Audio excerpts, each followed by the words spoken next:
আজি শংকৰ আজান সমন্বয় অসম হিতৈষী বঁটা প্ৰদান অনুষ্ঠানত যি আমাৰ বঁটা গ্ৰহণ কৰিবলৈ ইয়াত আহি সুশৰীৰে উপস্থিত হৈছে বঁটা প্ৰাপক ডক্টৰ বাবুল চন্দ্ৰ দাস, বৰপেটা সত্ৰৰ বুঢ়া সত্ৰীয়া বাপ আৰু সন্মানীয় অতিথিসকল, সন্মুখত আসীন হৈ থকা এই অঞ্চলৰ জ্যেষ্ঠসকল,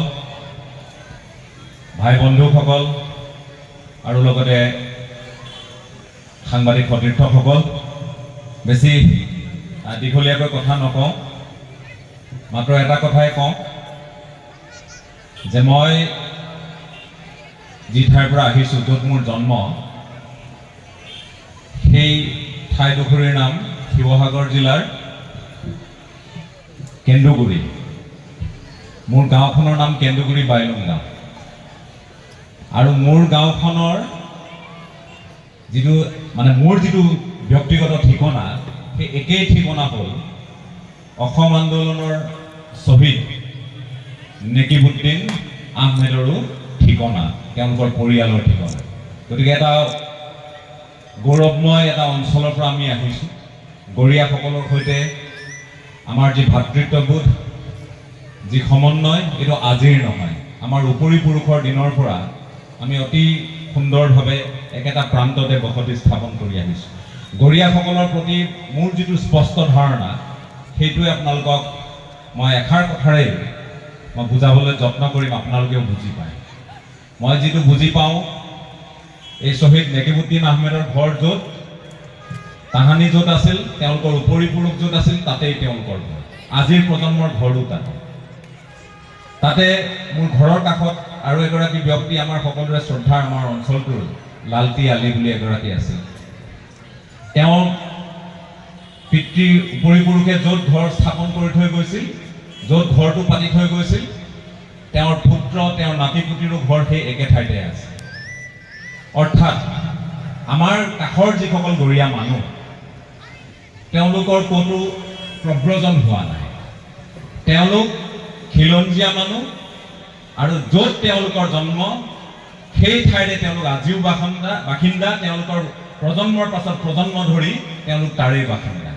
মাটিৰ প্ৰতি লালায়িত নহয়, ভেটিৰ প্ৰতি লালায়িত নহয়, মাত্ৰ মাটিৰ প্ৰতি শ্ৰদ্ধা, সন্মান, জাতিৰ প্ৰতি শ্ৰদ্ধা আৰু সন্মান থকা সেই লোকসকলে হ'ল গৰীয়া, যাক মই বুজি পাওঁ অন্তৰৰ পৰা। এই সমন্বয়ৰ বাৰ্তা আমি সৰু কালৰ পৰা শিকিছোঁ, আমাৰ উপৰি পুৰুষ, আমাৰ পিতৃপুৰুষসকলৰ পৰা শিকিছোঁ। মই গৌৰৱেৰে কওঁ, মোৰ য'ত ঘৰ, মই বহু ঠাইত কৈছোঁ, সেই ঘৰ মই ক'লোৱেই কেন্দুগুৰি বাইলুং গাঁও। তাৰ পৰা অকণমান আগলৈ গ'লে আপোনালোকে এখন নগৰ পাব, সেইখনৰ নাম শিমলুগুৰি। অৰ্থাৎ মোৰ ঘৰলৈ আপোনালোকে শিমলুগুৰি পাৰ হৈ যাব লাগিব। শিমলুগুৰি সোণাৰী আপোনালোকে বহুতে জানে, চৰাইদেউলৈ যোৱা সেই পথছোৱা। সেই শিমলুগুৰিৰ নগৰত আমাৰ ঘৰৰ বিপৰীত ফালে যিটো অঞ্চল, সেই অঞ্চলটোৰ নাম ৰামুদেওধাই গাঁও। 100% হিন্দু ধৰ্মাৱলম্বী লোক, 100% হিন্দু ধৰ্মাৱলম্বী লোক তাত তেওঁলোকে বসতি স্থাপন কৰি আহিছে আজি যুগ যুগান্তৰ ধৰি। কাষত আছে গৰীয়া মানুহ, দূৰলৈ আছে, এই গাঁওখনত নাই। আৰু সেই গাঁওখনতে জাকত জিলিকাকৈ ৰখা হৈছে হজৰত চাৱালপীৰ দৰগাহ। এই দৰগাহখন তাত জাকত জিলিকাকৈ ৰখা হৈছে, চাৱালপীৰৰ দৰগাহ। গতিকে সেই সমন্বয়ৰ বাৰ্তা, সেই সমন্বয়ৰ ভূমিৰ পৰা আমি আহিছোঁ। আৰু মই যিখন জিলাৰ পৰা আহিছোঁ, তাতেই আজানপীৰ চাহেবৰ দৰগাহ আছে, খৰাগুৰি চাপৰি, শিৱসাগৰ জিলাৰ দিখৌমুখত। গতিকে এনেহেন এক ঠাইৰ পৰা আহি আজি আপোনালোকৰ মাজত উপস্থিত হৈ, বিশেষকৈ গৰীয়া মৰীয়া দেশীসকলৰ যি জাতীয় অনুষ্ঠান, এই অনুষ্ঠানটিৰ প্ৰতিষ্ঠা দিৱসত ভাগ লৈ আমি আহ্লাদিত হৈছোঁ। কিন্তু কিছুমান কথা আমাৰ মনলৈ আহে কেতিয়াবা, সেই কথাখিনি আপোনালোকৰ সৈতে মাত্ৰ বিনিময় কৰিব খুজিছোঁ। এইটো কোনো ভাষণ বুলি আপোনালোকে নধৰিব। জ্যেষ্ঠজন আছে, বেছি ভালকৈ জানিব। আজি চৰকাৰে আপোনালোকক খিলঞ্জীয়া স্বীকৃতি দিলে। এখন চৰকাৰে আপোনালোকক খিলঞ্জীয়া স্বীকৃতি দিব নালাগে নহয়। আপোনালোক খিলঞ্জীয়া হয়, ভূমিপুত্ৰ হয়। কিছুমান মানুহ ধৰ্মান্তৰিত হৈছে, যুগ যুগান্তৰ ধৰি আজি শ বছৰ ধৰি আছে। খিলঞ্জীয়াৰ সংজ্ঞাটো যি কাৰণতে নিদিয়ক, কিন্তু মই ভাবোঁ যদি এইখিনি আপোনালোকৰ হিতৰ কাৰণে হয়, আপোনালোকৰ যদি মৰ্যাদা সন্মান আৰু নিৰাপত্তাৰ কাৰণে যদি এইখিনি হৈছে সেইখিনি বেয়া হোৱা নাই মই ভাবোঁ কিন্তু খিলঞ্জীয়া বুলি আজিতো আপোনালোকে চাওক আমাৰ তাতে আৰু দুখনমান ঠাই আছে লাকুৱা নাম শুনিছে নিশ্চয় লাকুৱা এই লাকুৱাত দুখনমান গাঁও আছে চলাপথাৰ শ্যাম গাঁও আছে শ্যাম মানুহৰ গাঁও তেওঁলোক হ'ল টাই খামিয়াং জনগোষ্ঠীৰ মানুহ টাই খামিয়াং যাক শ্যাম মানুহ বুলি কয় সিফালে অকণমান আগলৈ গ'লে আপোনালোকে পাব সিংফৌ মানুহ পাব মথুৰাপুৰ নামৰ ঠাইৰ অকণমান আকৌ যদি আমি নাহৰকটীয়াৰ ফালে যাওঁ আমি ফাকিয়াল মানুহ পাম টাই ফাকে এনেধৰণে আমাৰ জনগোষ্ঠীসমূহ আছে টাই খামটি আছে সিংফৌ আছে তুৰুং আছে আইটন আছে এইবোৰ জনগোষ্ঠীয় পৰিচয়েৰে তেওঁলোক সমৃদ্ধ মই কিয় কৈছো আপোনালোকে অকণমান সময়ৰ পাছত বুজি পাব এই জনগোষ্ঠীসমূহ খামিয়াং বা শ্যাম মানুহ বা এই আমাৰ বাকী জনগোষ্ঠীকেইটা জনগোষ্ঠীয় পৰিচয়েৰে সমৃদ্ধ কোনোবাই তেওঁলোকৰ ধৰ্মীয় পৰিচয় আজিলৈকে লৈছেনে কোনোবাই তেওঁলোকৰ ধৰ্মীয় পৰিচয় লৈছেনে লোৱা নাই টাই খামিয়াং বা শ্যাম মানুহখিনিৰ ধৰ্ম কি লৈছেনে নাই লোৱা কিন্তু তেওঁলোকক আপুনি কি বুলি জানে তেওঁলোকক আপুনি টাই খামিয়াং বা শ্যাম মানুহ বুলিহে জানে মই কওঁ আপোনালোকে বহুতে হয়তো জানে বহুতে নাজানে তেওঁলোকৰ ধৰ্মীয় পৰিচয়টো হ'ল তেওঁলোক বৌদ্ধ ধৰ্মাৱলম্বী বৌদ্ধিষ্ট বুলি যে আমি কওঁ বৌদ্ধ ধৰ্মাৱলম্বী অৰ্থাৎ তেওঁলোকৰ জনগোষ্ঠীয় পৰিচয়টো ইমান প্ৰভাৱী ইমান প্ৰতাপী ইমান প্ৰবল যে তাত তেওঁলোকৰ ধৰ্মীয় পৰিচয়টো ক'ৰবাত লুকাই থাকে ক'ৰবাত তল পৰি থাকে তেওঁলোকো খিলঞ্জীয়া আপোনালোকো খিলঞ্জীয়া এতিয়া আপোনালোকে মোক কওক যে আমি গৰীয়াসকলক গৰীয়া বুলি কিয় নামাতো দেশীসকলক দেশী বুলি কিয় নামাতো মাইমলসকলক মাইমল বুলি কিয় নামাতো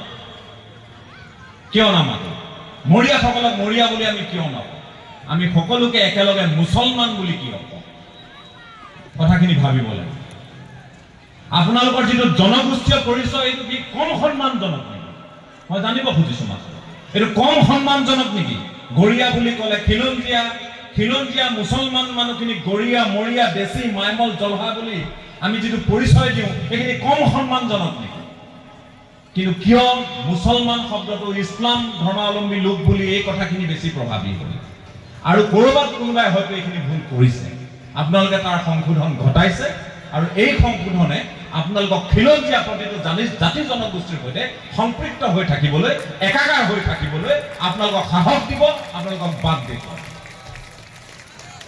আজি গৰীয়া বুলি কৈ গৌৰৱ অনুভৱ কৰক এগৰাকী গৌৰৱী গৰীয়া বুলি কৈ গৌৰৱ অনুভৱ কৰক আপোনাৰ ধৰ্ম কোনেও শুনিবলৈ নাযায় মই কেৰালালৈ মাজত গ'লো মই এগৰাকী গাইড তথা চালক পালোঁ তেওঁৰ নামটো মাম্মু বুলি আমি জানো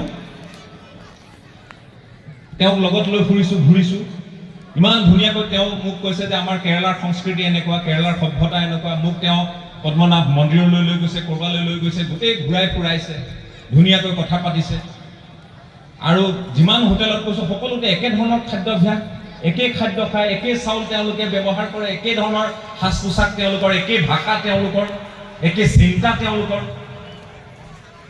তাৰ পাছত মই শেষতহে গম পাইছোঁ কিবা এটা কাৰণত কেনেবাকৈ গম পালোঁ এটা ধৰ্ম মুছলমান ইছলাম ধৰ্মাৱলম্বী কিন্তু মই কেৰালাত খ্ৰীষ্টানকো মই তেওঁলোকক মই খ্ৰীষ্টান বুলি ক'বলৈ মোৰ সুধিবলৈ সাহস নহ'ল মুছলমানজনকো মুছলমান বুলি সুধিবলৈ সাহস নহ'ল কাৰণ হিন্দুজনকো হিন্দু বুলি সুধিবলৈ সাহস নহ'ল কাৰণ এনেধৰণৰ এটা পৰিৱেশ যিটো জাতীয়তাবাদ তেওঁলোকে গঢ় দি ৰাখিছে যিটো পৰিৱেশ তেওঁলোকে গঢ়ি ৰাখিছে এই পৰিৱেশটো আমাক লগা হৈছে এই পৰিৱেশটোৰ প্ৰয়োজন হৈছে নহ'লে আজি আহি থাকোঁতে কৈছে ক'ৰবাত কিছুমান বিক্ষিপ্ত ঘটনা আৰু শেষত গৈ দেখিব উলুৰ লগত বগৰী ফুৰা কিছুমান ঘটনা ঘটে দুৰ্ভাগ্যজনকভাৱে আমি এনেধৰণৰ ঘটনাৰ সাক্ষী হওঁ সংবাদ মাধ্যমৰ এগৰাকী কৰ্মী হিচাপে কেতিয়াবা নিজৰ ওপৰতো খং উঠে কেতিয়াবা খুব নিজৰ ওপৰতে কৰিবৰ মন যায় যেতিয়া এটা বাতৰি দেখোঁ যে এগৰাকী মুছলমান ছোৱালীয়ে বিহু নৃত্যত লতাশিলত বোলে অমুকটো বঁটা পালে অমুকত বোলে তমুকটো বঁটা পালে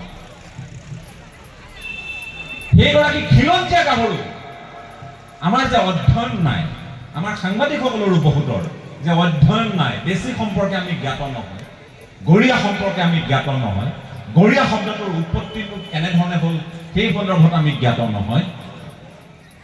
সেই আহোম ৰজাৰ দিনত বুলিয়ে কওক বা যেতিয়াই বুলি কওক, এতিয়াও আমাৰ কিছুমান নিয়ম আছে। আজি আমাৰ তাৰিখত যে আমাৰ গাঁৱৰবোৰত বা আহোম ৰজাৰ দিনত মই প্ৰসংগ ওলাইছে কাৰণে কৈছোঁ যে এতিয়া মই যদি বাইলুং এগৰাকীক বিয়া কৰাব নোৱাৰোঁ। বাইলুঙে 17টা পৈদৰ আন কোনো বাইলুঙক বিয়া পাতিব নোৱাৰে। মহন এগৰাকীয়ে মহনক বিয়া পাতিব নোৱাৰে। দেওধাই এগৰাকীয়ে দেওধাইক বিয়া পাতিব নোৱাৰে। আমাৰ তাত নিয়ম বা বৰগোহাঁই বুঢ়াগোহাঁই এনেধৰণৰ বহু কথা আছে। আৰু কেনেবাকৈ যদি বিয়া পাতি জন্ম হয়,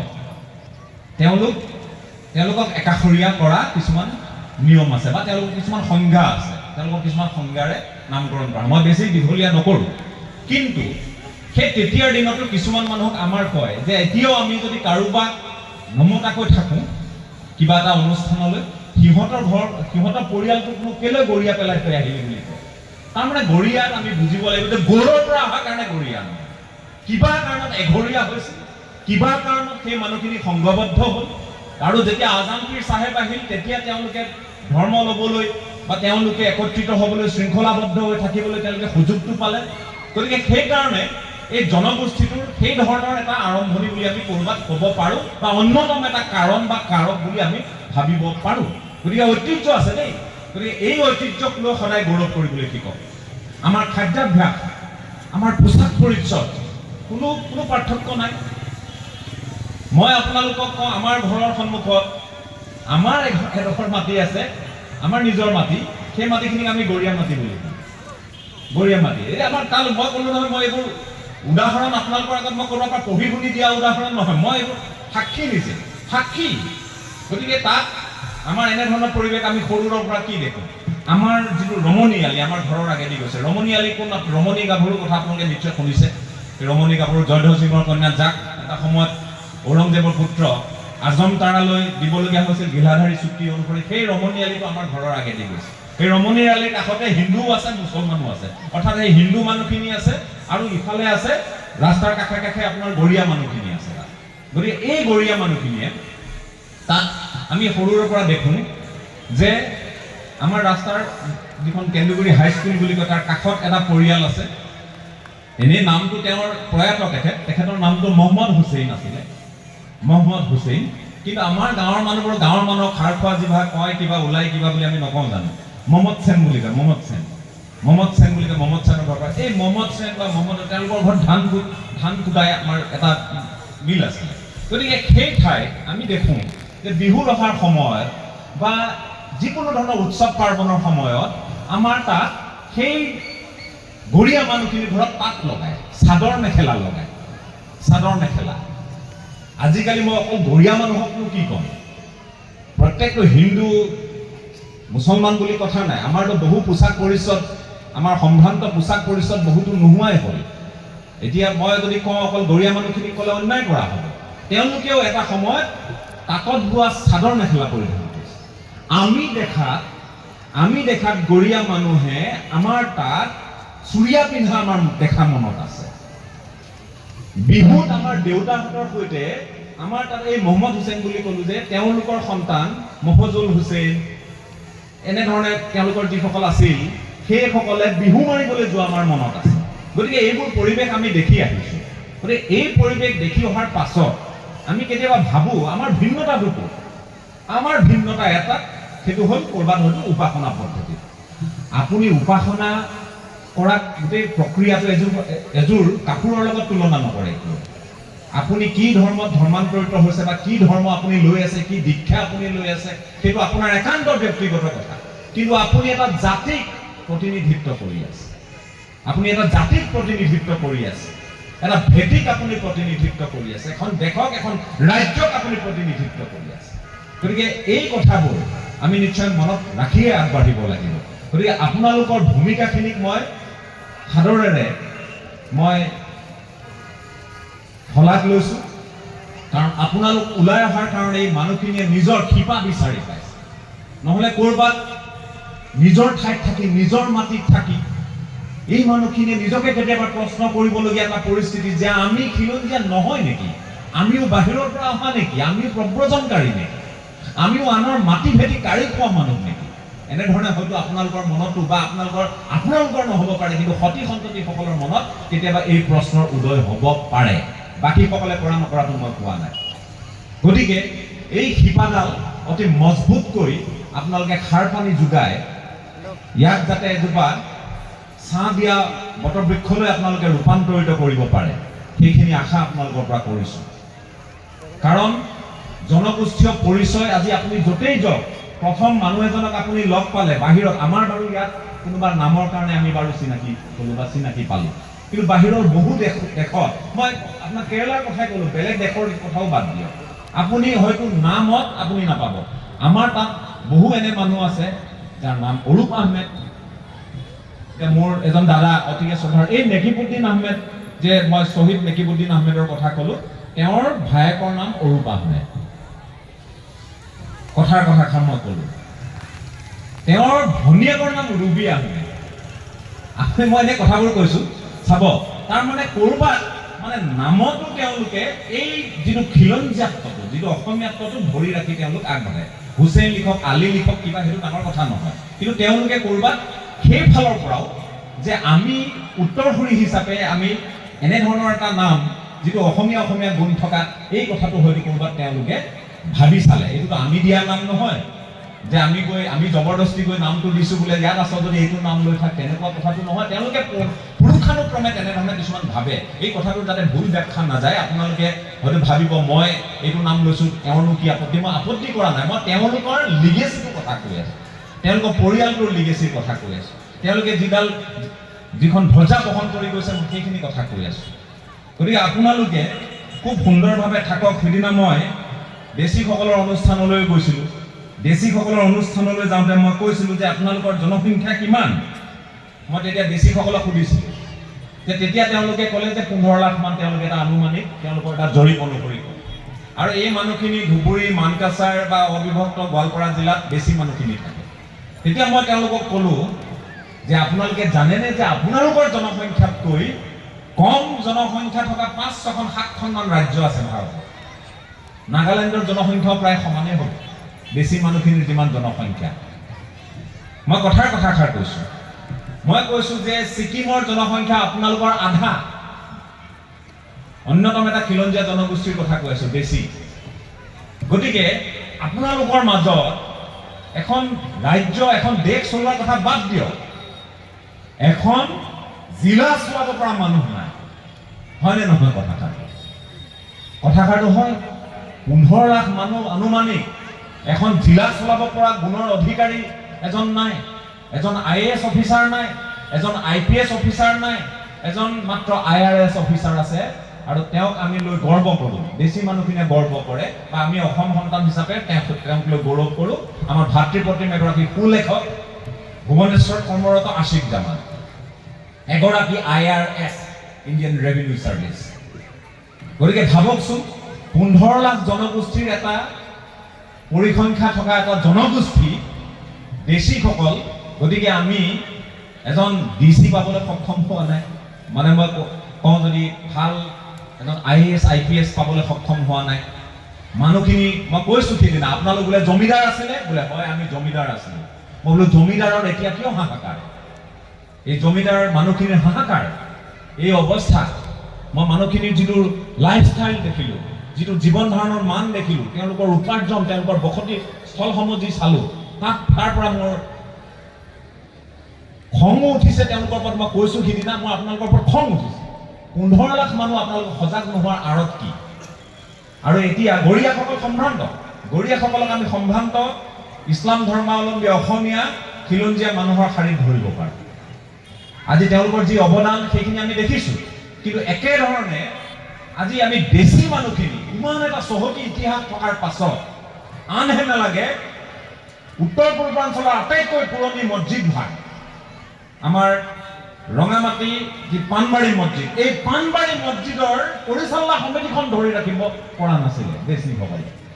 পৰিচালনা সমিতি কম ডাঙৰ কথা। ইমান প্ৰভুত্ব নাইকিয়া হ'ল, ইমান চিন্তা চেতনা লোপ পালে, ইমানখিনি শক্তি থকা এটা জনগোষ্ঠী, তেওঁলোকতো বেলেগ নহয়।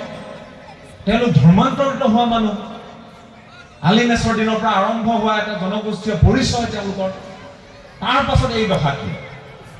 আজি গৰীয়াসকলৰ আজি ইমান আপুনি চাওক যে মফিজুদ্দিন আহমেদ হাজৰিকাৰ পৰা আৰম্ভ কৰি মইদুল ইছলাম বৰাৰ পৰা আৰম্ভ কৰি আমি যদি ইমৰান শ্বাহ ডাঙৰীয়া পৰ্যন্ত আমি চাওঁ, সাহিত্য সংস্কৃতিলৈ কি অৱদান, বেগম মফিদা আহমেদৰ পৰা আৰম্ভ কৰি ৰাজনীতিলৈ যি অৱদান, আনোৱাৰা টাইমুৰ যিয়ে নহওক, আপুনি বিতৰ্ক থাকিব পাৰে, সেইটো এটা বেলেগ কথা।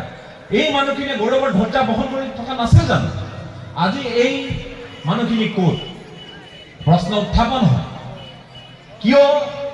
বা মই মোৰ মনত এইটো প্ৰশ্ন আহে, আপোনালোকক সুধিছো, ক'ৰবাত যে কিছুমান সংকীৰ্ণ চিন্তাৰ বীজ ৰোপণ কৰি দিয়া হৈছে নেকি?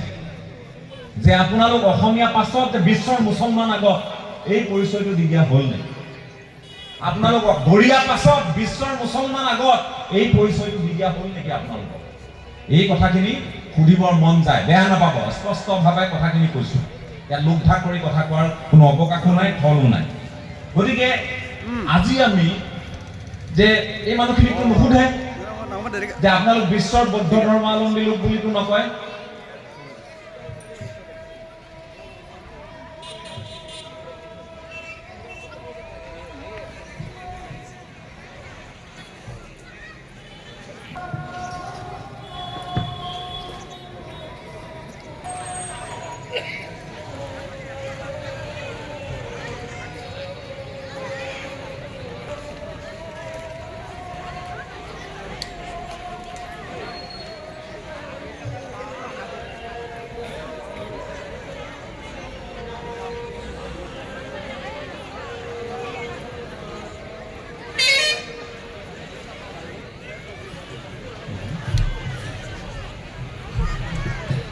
গতিকে মই এটা কথাই শেষত ক'ব খোজো যে আজি যি ধৰণে টাই খাময়াং, টাই ফাকেসকলক বা আন যিসমূহ বেলেগ ধৰ্মাৱলম্বী জনগোষ্ঠী আছে তেওঁলোকক যেতিয়া বেলেগ ধৰণে তেওঁলোকৰ আখ্যা দিয়া নহয়, আপোনালোকো সেই আওতাত যাতে নাথাকে, সেইটোৱে মূল কথা। আৰু লগতে ৰীতি নীতি পৰম্পৰাৰ যিহেতু আপোনালোক যথেষ্ট চহকী, মই নিজেই নাহৰণলৈ গৈছোঁ, মই কৈছোঁ সেই পৰিয়ালটো আমাৰ ঘৰত মানুহৰ কাষৰ কথাই ক'ব লাগিব, যিহেতু মই তেওঁলোকৰ সৈতে ডাঙৰ হৈছোঁ। নাহৰণিত সৈয়দ আব্দুল মালিকৰ ঠাই আপোনালোকে জানে, তাৰ পৰাই আমি কেন্দুগুৰিলৈ এগৰাকী বোৱাৰী নিছোঁ। আৰু তেতিয়া মই সেই পৰিয়ালটোৰ হৈ তামোল পাণৰ বটালৈ মই নিজেই গৈছোঁ। আৰু তেওঁলোকে এই কথাখিনি বহুতেই জানে যে আমাৰ সেই সমাজখনত মই পোনতে যি ধৰণে কৈছোঁ, মেখেলা চাদৰৰ অসমীয়া সমাজত যথেষ্ট আদৰ সমাদৰ আছে। পাটৰ সাজযোৰ পৰিধান কৰি তেনেধৰণে ওলাই যোৱাৰ পৰা কইনা তেনেকৈ লৈ অনাৰ পৰা গোটেই প্ৰক্ৰিয়াটোত অসমীয়াত্বৰ চানেকি আৰু ধ্বজাডাল বহন কৰিয়েই সেই কামখিনি কৰা হয়। গতিকে আজি যদি ক'ৰবাত আমি এই কথাবোৰ এৰাই চলিছোঁ, এইখিনিৰ মাজলৈ মই আপোনালোকক যাবলৈ আকৌ অনুৰোধ জনাম যে অসমীয়া হিচাপে চিনাকিটো প্ৰথম, গৰীয়া হিচাপে চিনাকিটো প্ৰথম, মৰীয়া হিচাপে, দেশী হিচাপে, চৈয়দ হিচাপে, মাইমল হিচাপে, জলহা হিচাপে, যি বুলিয়ে নকওক, মুঠতে আপোনালোকে অসমীয়াৰ এই যিটো সমন্বয়ৰ বাৰ্তাটো, এই ভেটিটো আপোনালোকে বিশ্বৰ যিকোনো ধৰ্মাৱলম্বী মানুহক, যিকোনো দেশৰ মানুহক দেখুৱাই দিব পৰা সেই প্ৰক্ৰিয়াটোৰ মাজত অংশীদাৰ হ'ব লাগে। আজি নাগালেণ্ডত মই খুব চমুকৈ ক'ম, নাগালেণ্ডত মই প্ৰায়ে কওঁ যে এখন জিলা, মন জিলা, আমাৰ শিৱসাগৰৰ কাষত, চৰাইদেউৰ কাষত, তাত কন্যাক মানুহখিনিয়ে বসবাস কৰে। আৰু ইফালে অৰুণাচলৰ আছে তিৰাপ, লংডিং দুখন জিলা, আৰু তাত ৱাংচু মানুহখিনিয়ে বসবাস কৰে। এতিয়া সেই মানুহখিনি একেটা থালৰ, মূল থালটো এটা থালৰ।